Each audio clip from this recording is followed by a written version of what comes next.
바랍니다. 오늘 보면 야근 청지기 비유입니다. 야근 청지기의 비유가 어떤 내용인지 한번 천천히 살펴보겠습니다. 예수님께서 제자들에게 말씀하십니다.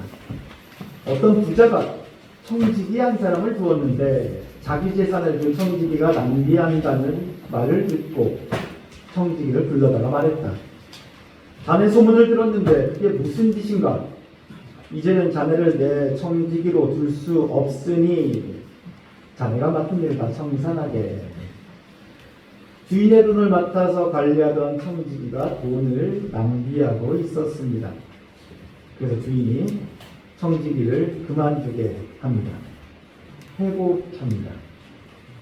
그러자 청지기는 땅을 파자니 힘이 없고 빌어먹자니 창피한 노릇이구나. 옳지, 좋은 수가 있다.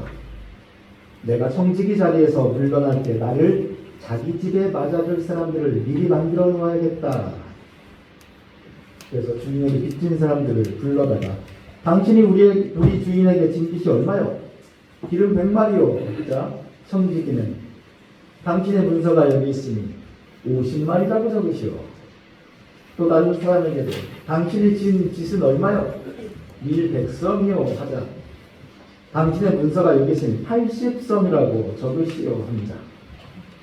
야, 이 청지기 아주 못했습니다.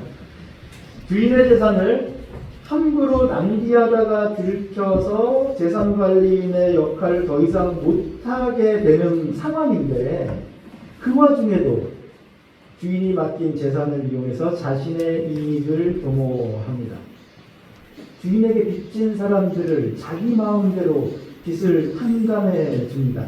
그렇게라도 사람들의 환심을 사서 자기가 청지기를 그만두었을 때 그 사람들에게 도움을 받을 수 있지 않을까 하는 마음으로 자기 마음대로 주인이 받을 빚을 탕감해 줍니다.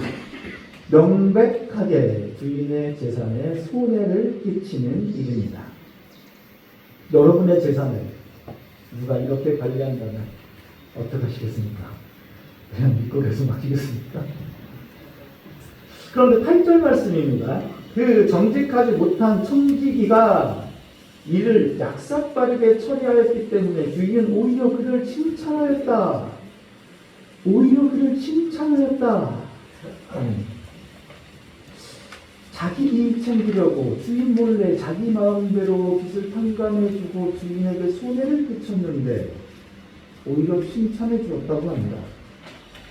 지금까지 들어온 하나님의 말씀은 항상 나 자신을 내려놓고 내 이익과 내 것에 집착하지 말라는 말씀이었는데 이웃을 위해 기꺼이 나의 손해도 감수하라는 말씀이었는데 오늘 복음에서는 남의 재산을 몰래 이용하여 내 이익을 추구하는 행동을 칭찬합니다. 어떻게 된 것일까? 오늘 복음에 등장하는 인물은 크게 3명입니다. 부자 주인과 주인의 돈을 관리하는 청지기와 빚진 사람이 등장합니다. 그럼 만약에 우리가 오늘 복음 속 등장인물 중 하나라면 누구에 가장 가까운 것 같습니까? 청지기? 예, 맞습니다. 아무도 대답 안 하시고 순간 놀랐다요. 누구를 대답해 주셔야 되는 거예요. 청지기 맞습니다. 그렇다면 청지기에게 재산을 맡긴 주인은 누구일 것 같습니까? 하느님 맞습니다. 그리고 빚진 사람은 우리의 이웃입니다. 내 옆에 있는 사람입니다.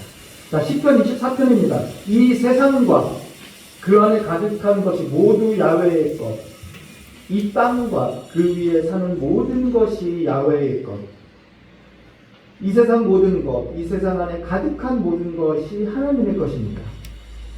내게 있는 모든 것, 내가 가진 모든 것 역시 하나님의 것입니다. 고린도전서 4장 말씀입니다. 여러분은 우리를 그리스도의 일꾼으로 여기며 하나님의 심오한 진리를 맡은 관리인으로 생각해야 합니다. 우리의 재산도, 우리의 자녀도, 우리의 재능도 모두 하나님께서 우리에게 맡기시는 것입니다.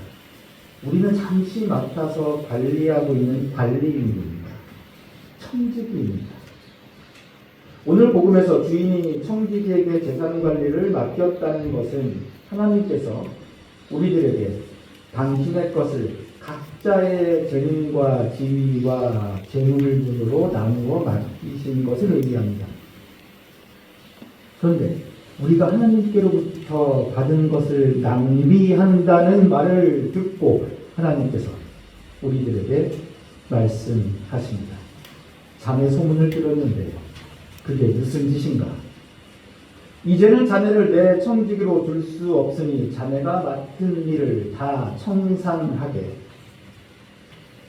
마태복음에 나오는 달란트의 비유가 떠오릅니다.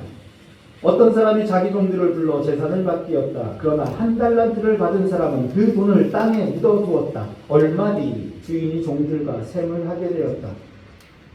저는 주인님의 돈을 가지고 가서 땅에 묻어두었습니다. 보십시오. 여기 그 돈이 그대로 있습니다. 그러자 주인은 호통을 쳤다. 너야말로 악하고 게으른 종이다. 여봐라. 저자에게서 한 달란트마저 빼앗아 10달란트 가진 사람에게 주어라. 하나님께서 우리들에게 허락하신 물질, 재능, 달란트 등을 그대로 묻어두는 것, 그것은 우리 주인이신 하나님께서 우리들에게 맡기신 것을 낭비하고 있는 것입니다. 하나님께서 우리에게 맡겨주신 달란트를 그냥 묻어두면 안 됩니다. 적극적으로 사용해야 합니다. 그러면 하나님께서 우리들에게 맡겨주신 것을 어떻게 사용해야 하는지 보겠습니다. 기름 100마를 50말로 밀 100섬을 80섬으로 탕감해 주니 주인은 오히려 그를 칭찬하였다. 기름 100마를 50말로 밀 100섬을 80섬으로 탕감해 준 것은 주인의 재산을 축낸 것이 아닙니다. 애당초 그러라고 맡기신 것입니다. 애당초 그러라고 주신 것입니다. 애당초 탕감해주고 용서해주고 나누어주고 베풀라고 우리에게 맡기신 것입니다. 그런데 만약 하나님께서 나에게 맡겨주신 재물과 능력과 사회적 지위 등이 마치 내 것인 양 나를 위해서만 사용한다면 하나님께서는 우리들에게 그게 무슨 짓인가? 이제는 자네를 내 청지기로 둘 수 없으니 자네가 맡은 일을 다 청산하게 라고 말씀하실 것입니다. 우리들에게 허락하신 것을 다시 거두어 가실 수 있습니다. 여봐라, 저자에게서 한 달란트마저 빼앗아 10달란트 가진 사람에게 주어라. 누구나 많은 재능을 원합니다. 누구나 많은 재물을 원합니다. 자연스러운 있습니다. 그런데 하나님께서 갖가지 달란트와 재물을 우리들에게 허락하시는 그 이유에 대해서는 그리 관심이 많지 않은 것 같습니다. 하나님께 칭찬받는 청지기의 모습이 어떠해야 하는지는 그다지 관심이 없는 것 같습니다. 베드로전서 4장 10절입니다.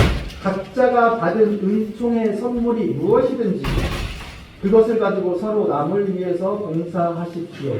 그리하여 하나님께서 주신 갖가지 은총을 잘 관리하는 사람이 되십시오. 그것을 가지고 서로 남을 위해서 봉사하십시오. 그리하여 하나님께서 주신 갖가지 은총을 잘 관리하는 사람이 되십시오. 우리가 하나님께 받은 은총을 잘 관리하는 가장 좋은 방법은 내가 받은 은총을 가지고 서로 남을 위해서 봉사하는 것입니다. 서로 섬기는 것입니다. 그것이 우리가 하나님의 충실한 청지기가 되는 길입니다. 그런데 충실한 청지기가 되기 위한 첫 번째 관문은 내게 있는 재물, 내게 있는 재능, 나의 지위가 내 것이 아니라 하나님의 것으로 나는 잠시 맡아서 관리하는 것뿐이라는 청지기로서의 분명한 자기인식이 가장 중요합니다. 오늘 복음 마지막 구절 13절입니다. 한 종이 두 주인을 섬길 수는 없다. 한 편을 미워하고 다른 편을 사랑하거나 또는 한 편을 존중하고 다른 편을 업신여기게 마련이다. 하느님과 재물을 함께 섬길 수는 없다. 하느님과 재물을 함께 섬길 수는 없습니다. 한 종이 두 주인을 섬길 수 없듯이 우리는 하나님과 재물을 함께 섬길 수는 없습니다. 교우 여러분, 여러분들은 하나님을 섬기십니까? 그럼 한 가지만 더 묻겠습니다. 여러분들은 재물을 섬기십니까? 근데 아마도 제가 생각할 때 스스로 재물을 섬긴다고 생각하는 분은 아무도 안 계실 것 같아요. 적어도 그리스도인이라고 하면 재물에 대한 우리의 태도는 예라고 대답했습니까? 네, 너무 솔직하신데 우리들의 재물에 대한 태도는 현실적으로 살아가면서 재물이 필요하다는 것을 인정하는 정도이지 않을까 생각합니다. 그 정도 가지고 재물을 섬긴다고 생각할 수는 없습니다. 그럼 재물을 섬기냐는 질문 말고 다른 질문으로 바꾸어 보겠습니다. 여러분이 가지고 계신 것, 여러분이 소유하고 계신 것, 그건 정말 누구 것입니까? 그렇습니다. 여러분의 것입니까? 하나님의 것입니까? 이 부분이 정말 중요합니다. 하나님께서 내게 맡기신 것을 내 소유라고 생각하는 순간 재물은 나의 주인이 되고 나는 재물의 주인이 됩니다. 내가 지금 내 손에 쥐고 있는 것, 내가 소유하고 있는 것, 그것이 내 것이라고 생각하는 것, 그것이 재물을 섬기는 것입니다. 나에게 있는 것은 내 것이라고 생각하면서 하나님을 섬기는 것, 그것이 하나님과 재물, 두 주인을 섬기는 것입니다. 하나님께서 내 삶의 주인이시고 나의 모든 삶을 주관하시고 나의 모든 삶을 인도해 주신다고 고백하는데 근데 이건 내 거야 는 양립할 수 없습니다. 사실 청지기의 직분에 충실하기보다 청지기라는 것을 받아들이는 것이 훨씬 더 어렵습니다. 청지기로서의 자기인식이 확실하면 청지기로서의 역할은 사실 그리 어렵지 않습니다. 내게 있는 것이 하나님께서 나에게 맡겨주신 것이라는 믿음이 분명하면 자연스럽게 나의 재능과 지위와 물질을 선하게 사용하게 되어 있습니다. 그리 어렵지 않습니다. 그런데 청지기의 역할보다 지금 내 손에 꽉 쥐고 있는 이것이 내 것이 아니라는 것을 인정하는 것이 훨씬 더 어렵습니다. 지금 이 정도라도 벌려고 내가 얼마나 노력했는데, 이 자리에 오기까지 내가 얼마나 했었는데, 이 재능을 얻기까지 내가 얼마나 오랜 시간을 밤낮 없이 노력했는데, 그런데 이게 내 것이 아니라고? 그런 생각 충분히 드실 수 있습니다. 이해됩니다. 오늘이 있기까지 정말 애 많이 쓰셨습니다. 진심으로 그 수고를 인정합니다. 그런데 신명기 8장 17절, 18절 말씀 하나 공부해드리겠습니다. 이 제사는 내 손으로 뼈꼬리 빠지게 일해서 모은 것이다. 이런 엉뚱한 생각이 들거든. 너희 하나님 야훼를 생각하라. 하나님께서 오늘 이처럼 제사를 모으도록 너희에게 힘을 주셨다는 것을 생각하여라. 우리의 수고가 무의미하다는 것이 아닙니다. 정말 애쓰셨습니다. 그런데 우리의 수고가 결실로 맺어지기까지는 하나님의 도우심과 인도하심이 분명하게 있었다는 것을 잊어서는 안 된다는 말씀입니다. 시편 말씀입니다. 야훼께서 집을 세우지 아니하시면 집 짓는 자들의 수고가 헛되며 야훼께서 성을 지키지 아니하시면 파수꾼에 깨어 있음이 헛늘이다. 하나님께서 우리와 함께하지 않으시면 우리의 수고도 헛되고 헛되기 그지 없습니다. 하나님께서 함께 하실 때야 우리의 수고도 비로소 결실을 맺을 수 있는 것입니다. 우리의 모든 것은 하나님으로부터 주어진 것입니다. 우리는 하나님께서 맡겨주신 것을 선하게 사용하는 청지기일 뿐입니다. 하나님께서 여러분들에게 맡겨주신 은총의 선물이 무엇인지 잘 생각해 보시기 바랍니다. 그것을 가지고 서로 남을 위해서 봉사하십시오. 서로 섬기십시오. 탕감해주고 용서해주고 나누어주고 베풀어 주십시오. 애당초 그러라고 맡기신 것입니다. 애당초 그러라고 주신 것입니다. 하나님께서 주신 은총을 잘 관리하는 선한 청지기라 칭찬받으시는 주 여러분 되시길 주님의 이름으로 축원드립니다. 성부와 성자와 성령의 이름으로 말씀드렸습니다. 아멘.